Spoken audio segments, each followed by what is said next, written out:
Hey everyone, welcome back. It's great to be diving into this with you today. You sent over this super interesting transcript, actually, Oh, of yeah. a YouTube video about the 7 habits of highly effective people. Right. And well, it seems like we're on a mission to unpack these habits and really see what makes them tick. Right? Yeah, definitely. And you picked a great source for it, too. Oh, good. It kind of jumps right in, talking about this historical shift from character ethic to personality ethic, and it really got me thinking. Okay, so let's unpack that a little bit. Okay. What exactly is the difference? I mean, I think I have an idea, but I'd love to hear you lay it out.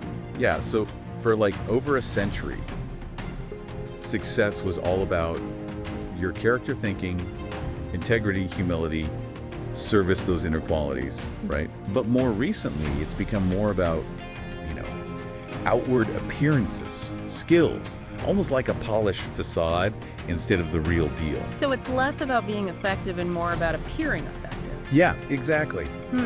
That's a little disheartening, honestly. Yeah, it kind of is. And that's where these 7 habits come in, I think. They sort of bring us back to the core, to building that solid foundation of character for genuine effectiveness, not just the appearance of it. And that leads us right into habit 1, be proactive, Yes. which it's more than just being busy, right? Oh, absolutely. It's about taking charge and making things happen. It really is about acknowledging we're not just leaves blowing in the wind, Yeah. We have the power to choose how we respond to whatever life throws our way. Remember that story from the video? Which one? About the man at the hospital after his wife passed. Oh, right. Yeah. Where the speaker initially thought that he was being insensitive, Yes. and then it turned out that he had already grieved and was just trying to be strong for his kids. Exactly. And that just shows it wasn't about the event itself, but how he chose to respond to it, and that's huge. It is huge. It makes you realize how much power we actually have in those moments, to choose our response even when things are so hard. Exactly. And that choice right there is the difference between being proactive and being reactive. It's about being the author of our own lives. I love that. Right. And I feel like once we're ready to actually write our own story, that's where habit 2 comes in. Begin with the end in mind. Yes. I love this idea of visualizing, like, okay, where do I want to go? What do I want to do? If you could just imagine your ideal future, what would it look like? Yeah, it's such a powerful question because if you don't know where you're headed, how are you going to know which path to take, right? Yeah. Habit 2 really challenges us to create that personal mission statement, like a guiding document for our lives. It's like setting the coordinates for your own personal GPS, right? Yeah, exactly. Making sure your actions are aligned with where you actually want to go. Exactly. It's about being intentional with our choices, big or small. Which brings us to habit 3, put first things first. Yes. Because it is so easy to get caught up in just the day-to-day whirlwind of things, right? Yeah. Oh, absolutely. And this habit really is about aligning those actions with our priorities. Making sure we're actually making time for what truly matters most. There's this great quote actually in the video. It says, leadership is about deciding what's important and having the courage to say no to things that are not. Wow. Right. That's a powerful statement. And we talk a lot about time management these days, but Yeah. this feels more like managing ourselves in relation to the clock, right? Like, we can't control time, but we can control how we use it.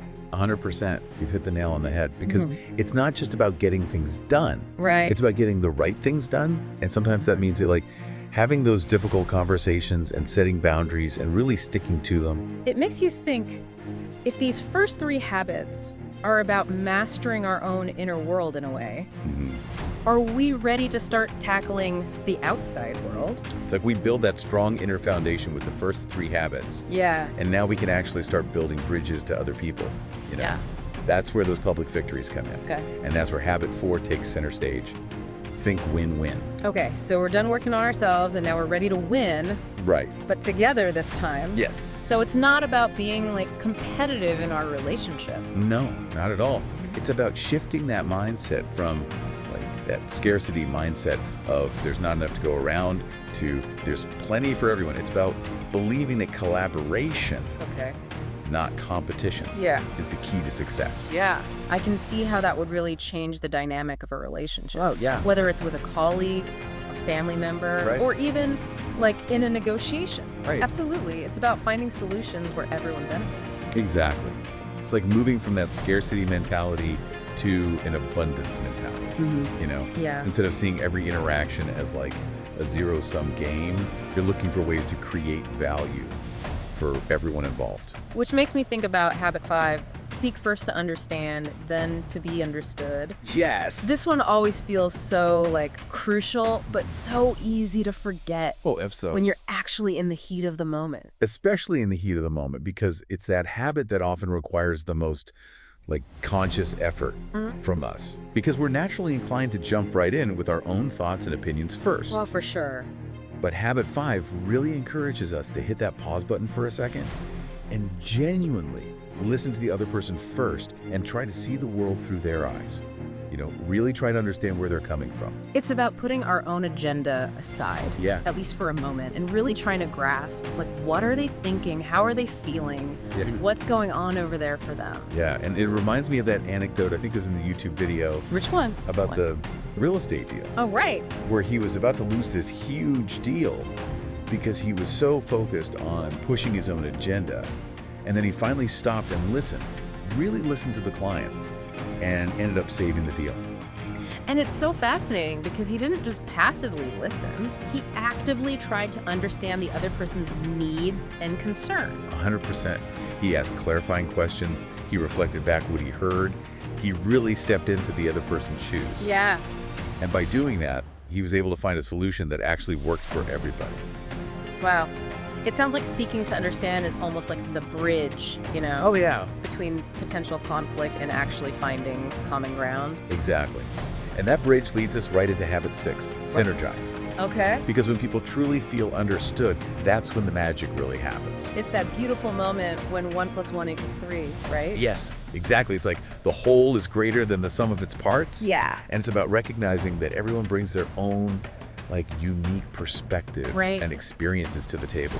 And when you combine those different viewpoints, you can create these incredibly innovative and effective solutions that you never could have come up with on your own. Yeah, and I love how they use the example of choosing a vacation destination. Yes. Because it's so relatable, right? It is. Like, instead of compromising on a place that no one really wants to go to, Right. synergizing would be finding that third alternative that everyone's actually excited about. Exactly. It's Yeah. about tapping into that collective creativity and finding a solution that wouldn't have been possible without everyone's input and understanding.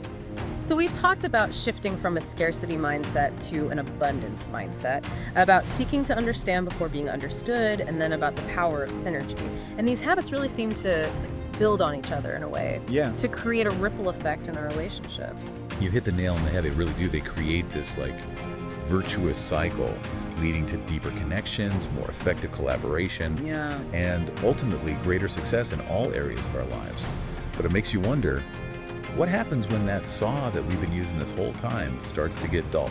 That's a great point. We've been so focused on being proactive, on building these relationships, on achieving those public victories. Right. But what about taking care of ourselves? Exactly. It's like running a marathon without ever stopping to hydrate, you know?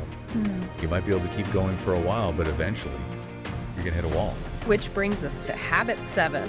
You got it. Habit 7, sharpen the saw. I love that imagery. Oh, it's such a good.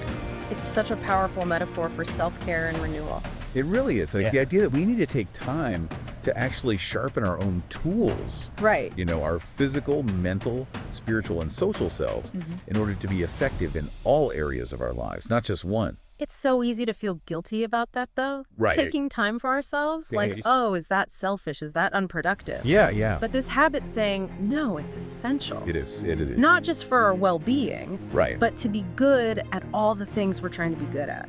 It reminds me of that story in the YouTube video Which one? about the man trying to saw down the tree with a dull saw. Oh, yeah. And he's working so hard, but he's not getting anywhere. Yeah. Because he hasn't taken the time to sharpen the saw. It's like trying to run a marathon without ever stopping to hydrate or refuel, you know? Exactly. You might be able to keep going for a while, Yeah. but you are gonna hit a wall. You are. And the consequences of neglecting to sharpen the saw, they go way beyond just our own personal well-being. Yeah.